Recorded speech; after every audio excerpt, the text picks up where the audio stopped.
musawo lowooza ndowooza ki? Simon ye alina kyakola. Musawo lowooza sawa zino ndowooza ki? Olaba ndi mukuweereza. Mama Shadi atunulira ku lwa bizinesi yo. Olowooza ndowooza ki? Kiki kyenkulowooleza mu bizinesi eyo gy'olimu? Oba mu buweereza bwonna bw'otambuliramu. Kati osobola okundaba wano nga mpeereza.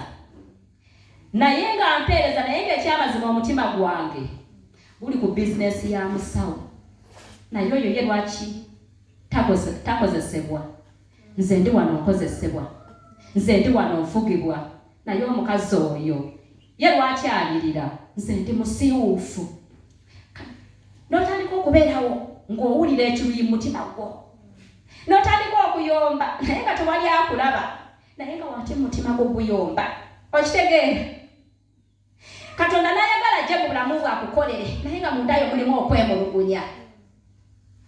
N'otunuulira Maama Shadi olwa bizinesi.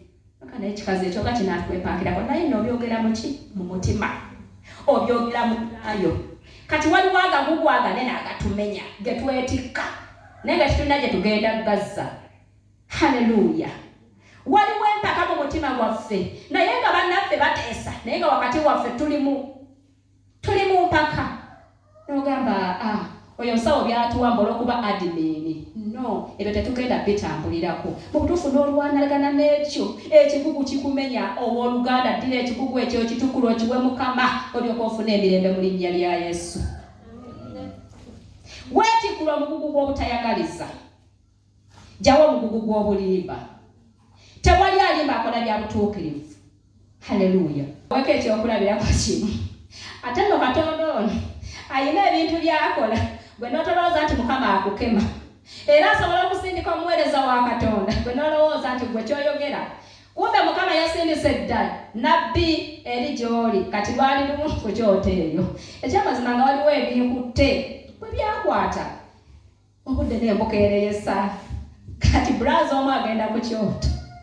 Jjukira bulijjo takola ki? Talipootinga.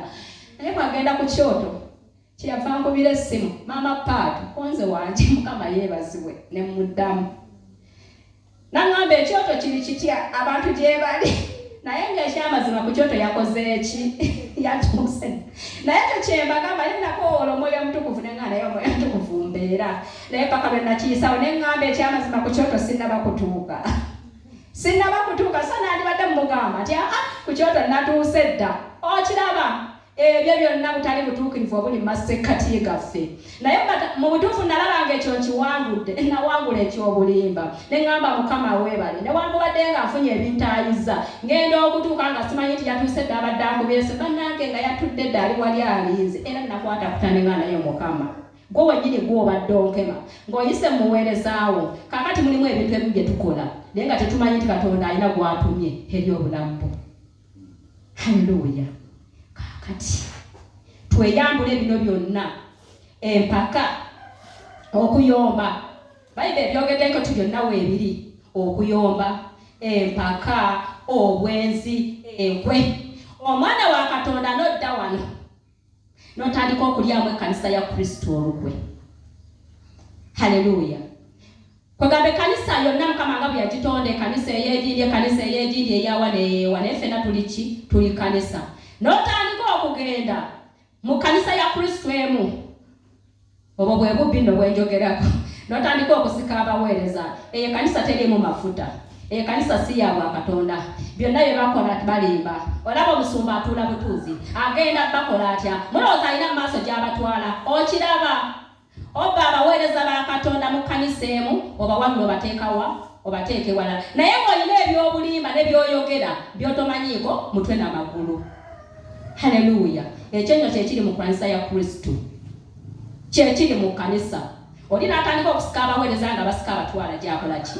Gy'ayagala. Obwo mbulabanga obubbi. So ng'ate waliwo abantu abamu abali eyo abakyali e Misiri abeetaaga okubuulira ekigambo kya Katonda.